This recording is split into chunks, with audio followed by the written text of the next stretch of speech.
¿No hay miedo espontáneo? ¿Te llamarías miedo a esto? Cuando sabes que el fuego arde, cuando ves un acantilado, ¿es miedo alejarse? Cuando apareces de un animal salvaje, una serpiente, ¿es ese miedo o inteligencia?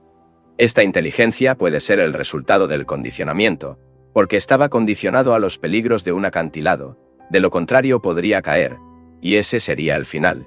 Esta inteligencia que te advierte, ten cuidado. ¿Es el miedo a esta inteligencia?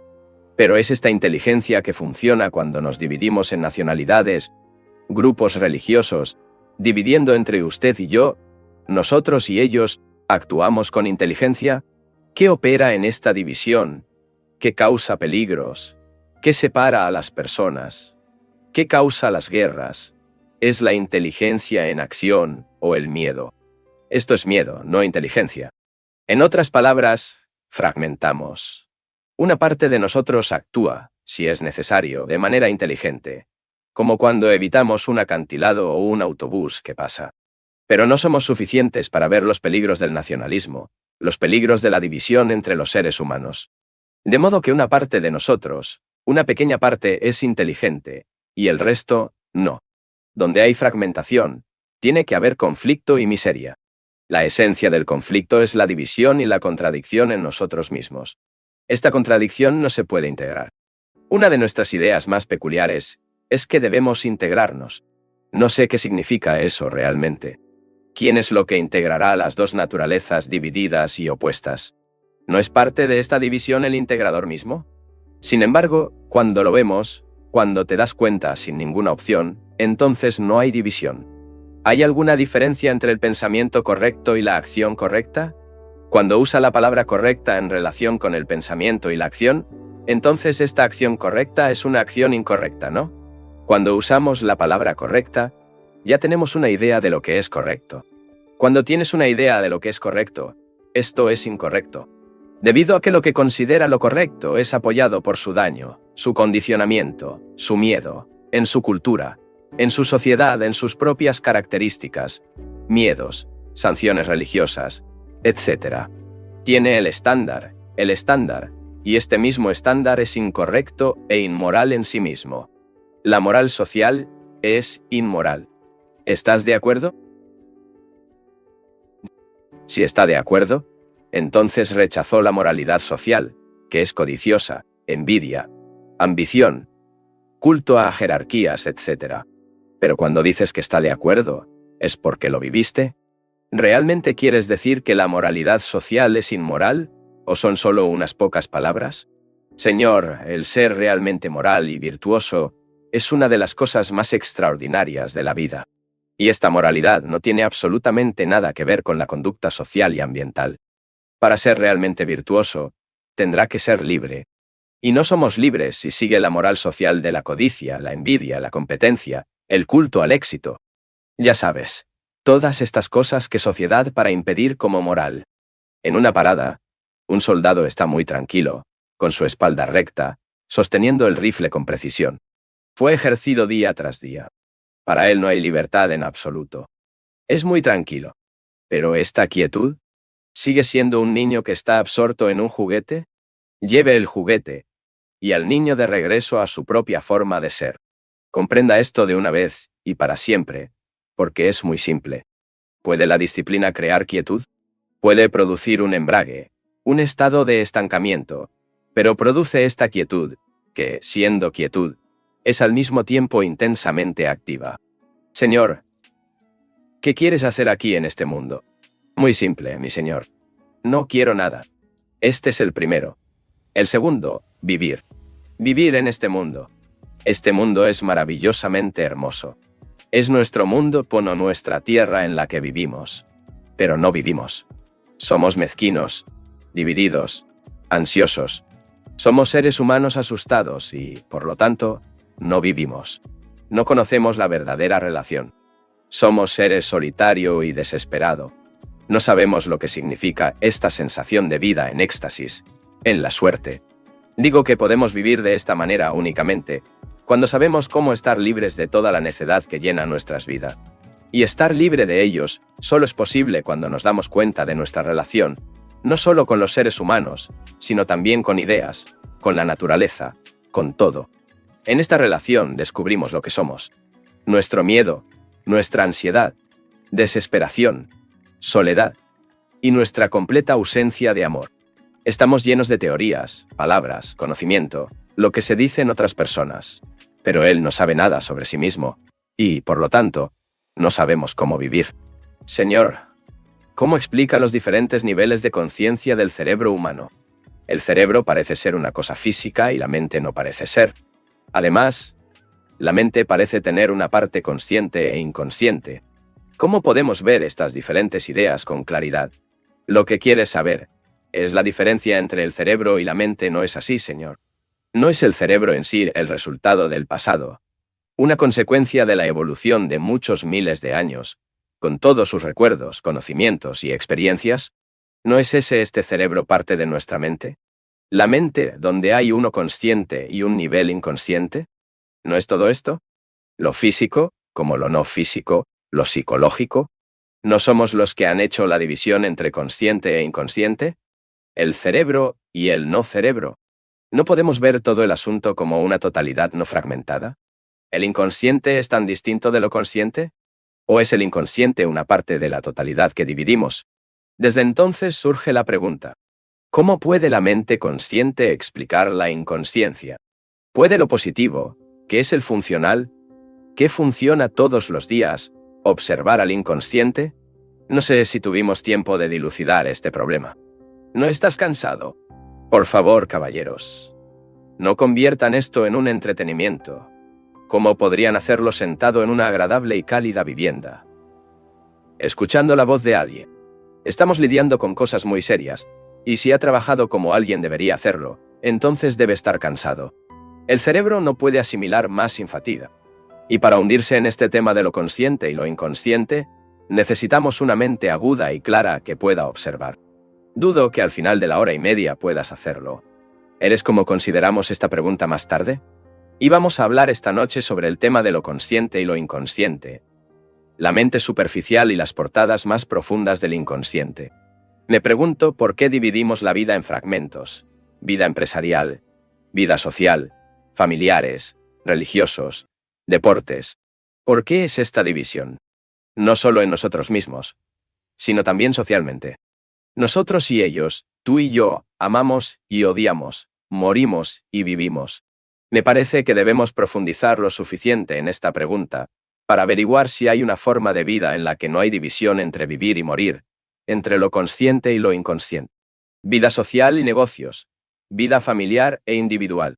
Estas divisiones entre nacionalidades, religiones, clases sociales, toda esta separación dentro de nosotros mismos, donde hay tanta contradicción, ¿por qué vivimos de esta manera?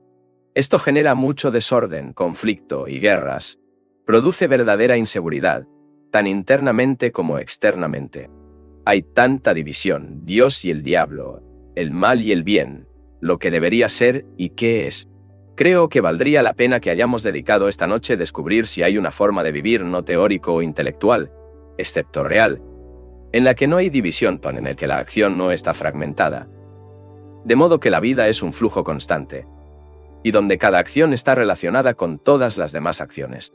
Para descubrir una forma de vida en la que no hay fragmentación, tenemos que preguntar profundamente en el tema de la muerte y el amor.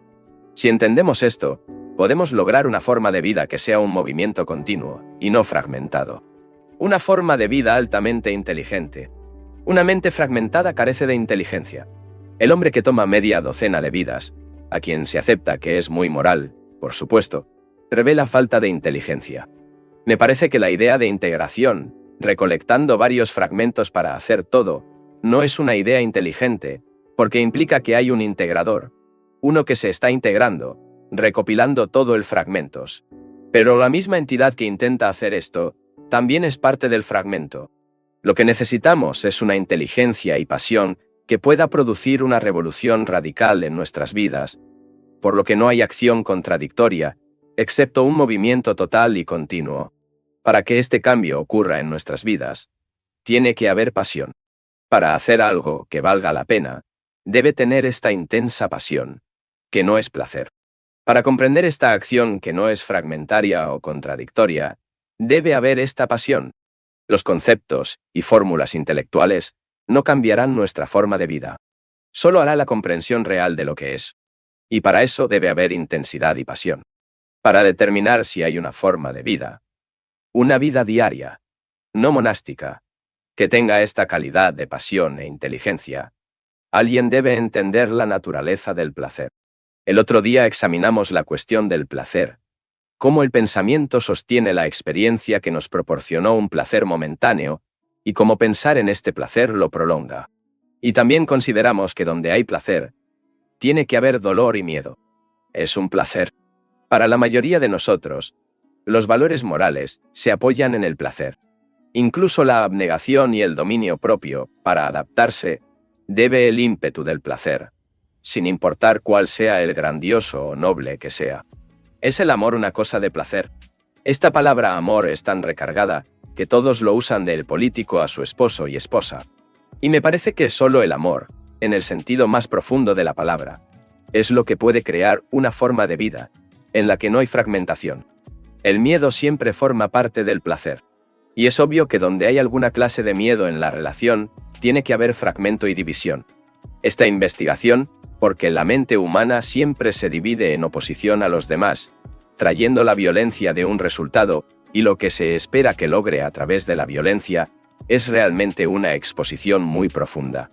Los seres humanos están comprometidos con una forma de vida lo que conduce a la guerra, aunque queremos paz y libertad a la vez. Pero es la paz solo como una idea, como una ideología, y al mismo tiempo, todo lo que hacemos condicional.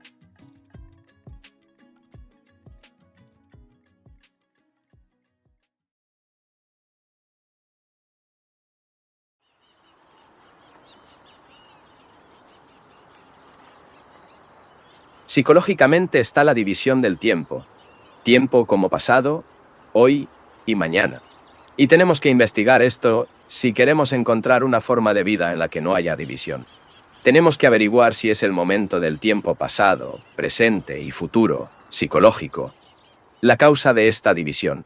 La división es producida por el pasado conocido, que es el contenido del cerebro en sí. ¿O surge la división porque el observador, el experimentador, el pensador siempre está separado de lo que observa, lo que experimenta? ¿O es la actividad egocéntrica, que es el yo y usted, al crear su propia resistencia, sus propias actividades aisladas, lo que causa esta división? Al examinar este tema, tenemos que darnos cuenta de los siguientes problemas. El tiempo, el observador, que se separa de lo observado, el experimentador, diferente de la experiencia y el placer. Y si todo esto tiene algo que ver con el amor. ¿Hay psicológicamente mañana? ¿Existe de una manera real que es una invención del pensamiento? ¿Hay una mañana en tiempo cronológico, pero ¿hay en realidad la mañana psicológicamente internamente?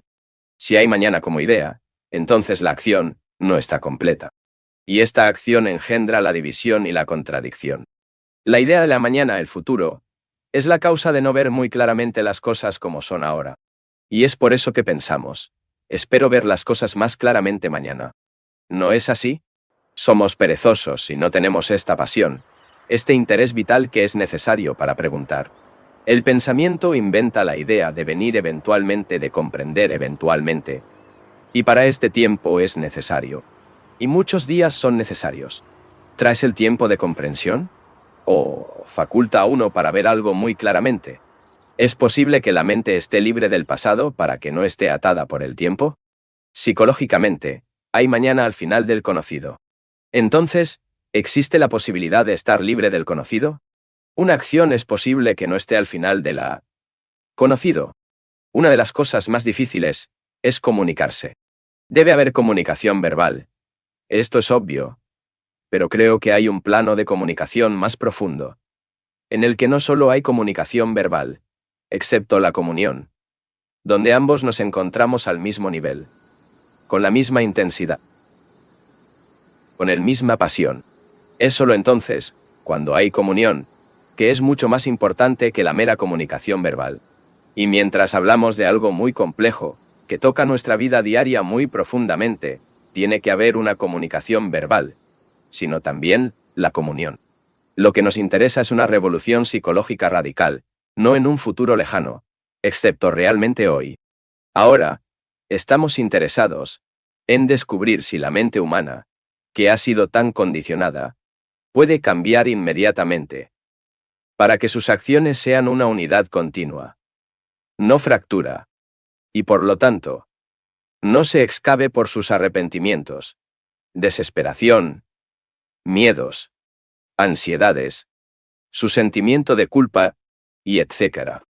¿Cómo puede la mente franquear de todo esto y ser completamente fresco, joven e inocente? Este es realmente el problema. No creo que una revolución tan radical sea posible mientras exista la división entre el observador y lo observado, entre el experimentador y el experimentado. Esta división es el engendra del conflicto. Cada división tiene que traer conflicto. Y es obvio que, a través del conflicto, a través de la lucha no puede cambiar en el sentido psicológico profundo. Incluso si puede haber cambios superficiales, al igual que la mente, el corazón y el cerebro, nuestra condición total a este problema será confrontado de la división. Dijimos que preguntaríamos en este tema de portadas conscientes y más profundas, es decir, el inconsciente.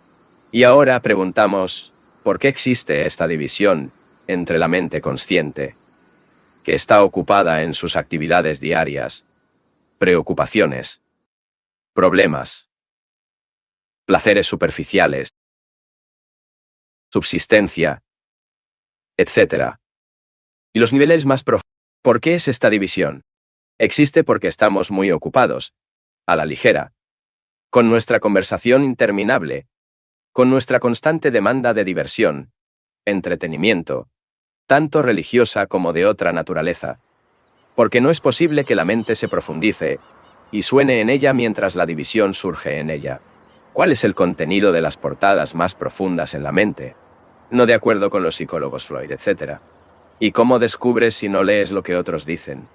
¿Cómo descubres cuál es tu inconsciente? ¿Lo ves? ¿No? ¿O esperas que tus sueños interpreten el contenido del inconsciente? ¿Y quién descifrará estos sueños? ¿Los expertos? También están condicionados por su especialización.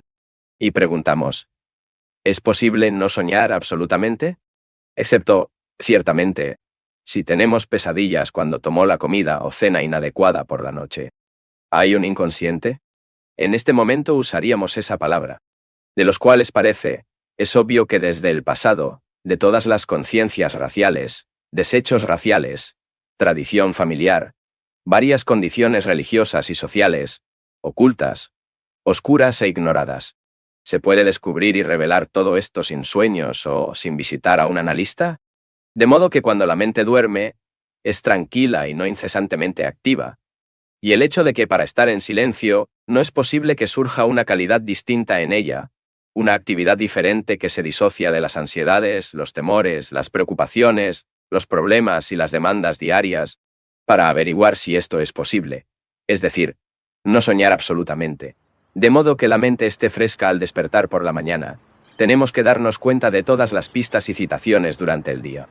Unicular 1 puede descubrirlos en coexistencia, al observar su relación con los demás, sin condenar, presentar o evaluar. Simplemente observando cómo se comporta, cómo reacciona, observando sin ninguna opción, simplemente observando, de modo que durante el día se revele el inconsciente. ¿Por qué damos un significado y significado tan profundo al inconsciente? Después de todo, es tan común como el consciente. Si la mente consciente es extraordinariamente activa, observa, escucha, vio entonces, la mente consciente se vuelve más importante que el inconsciente. ¿En qué estado? El contenido del inconsciente se revela, y cesa la división entre los diferentes pasos. Si miran sus reacciones mientras están sentados en el autobús, cuando hablan con su esposa o esposo, cuando están en la oficina escribiendo mientras están solos, si alguna vez están solos. Luego, en este proceso total de observación, en este acto de ver, la contradicción cesa. Cuando esto resulta claro, entonces podemos preguntar, ¿qué es el amor? ¿Es el placer del amor? ¿Están los amor celosos? ¿El amor es posesivo? ¿El amor es dominante? ¿La esposa que domina a su esposo y su esposo a la esposa? Sin lugar a dudas, ninguna de estas cosas es amor. Sin embargo, traemos su peso y, sin embargo, le decimos a nuestro esposo o a nuestra esposa, ¿o quién es? Te amo. Ahora bien, la mayoría de nosotros somos envidiosos de una manera. La envidia surge de la comparación, la medición, deseando ser algo diferente de lo que alguien es.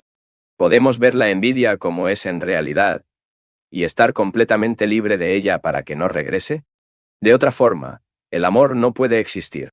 El amor no es el tiempo. El amor no puede cultivarse a sí mismo. El amor no es un placer. ¿Qué es la muerte? ¿Cuál es la relación entre el amor y la muerte? Creo que encontraremos la relación entre ellos cuando entendamos el significado de la muerte. Para esto, tenemos que entender qué es vivir. ¿Qué es en nuestra realidad vivir? La vida diaria, no la ideológica, no la cosa intelectual. Lo que consideramos debería ser, pero es realmente falso. ¿Qué hay en nuestra verdad para vivir? Vivir todos los días en conflicto, desesperación, soledad, aislamiento. Nuestra vida es un campo de batalla. Ambos pasados, por alto y despierto. Tratamos de escapar de muchas maneras a través de la música, el arte, los museos, el entretenimiento religioso o filosófico, lo que genera muchas teorías enredadas en el conocimiento. Cualquier cosa menos al final del conflicto, esta batalla que llamamos viviendo, con su dolor constante. ¿Puedes terminar el dolor en la vida cotidiana? A menos que la mente cambie de manera radical, nuestra vida tiene muy poca importancia. Ir a la oficina todos los días, ganarse la vida, tener algunos libros, poder citar a los demás, estar muy bien informado. Una vida vacía, una verdadera vida burguesa. Y según uno, si te das cuenta de esta situación, comienza a inventar un significado a la vida, trata de encontrar su justificación.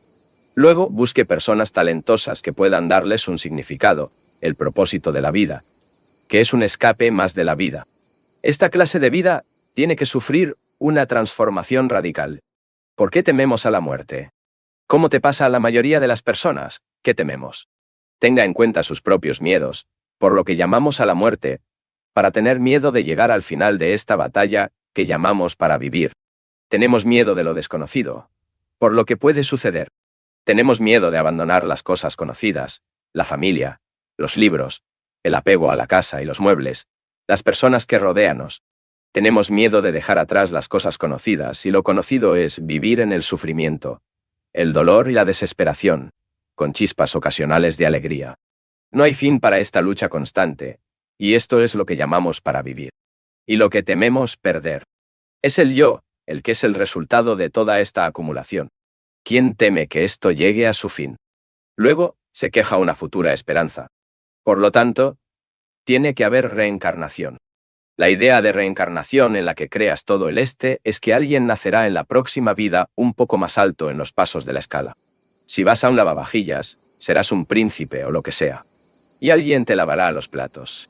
Para aquellos que creen en la reencarnación, importa mucho lo que alguien es en esta vida, porque lo que alguien hace, la forma de comportarse, lo que sus pensamientos, sus actividades, le hará acreedor de una recompensa o castigo en la próxima vida, que dependerá de todo esto, pero estas personas no importan nada la forma de comportarse, porque para ellos es solo una creencia más, como la creencia de que es el cielo, Dios o lo que uno quiere. Lo que importa seriamente es lo que alguien es ahora, hoy, ya que realmente se comporta tan internamente como externamente.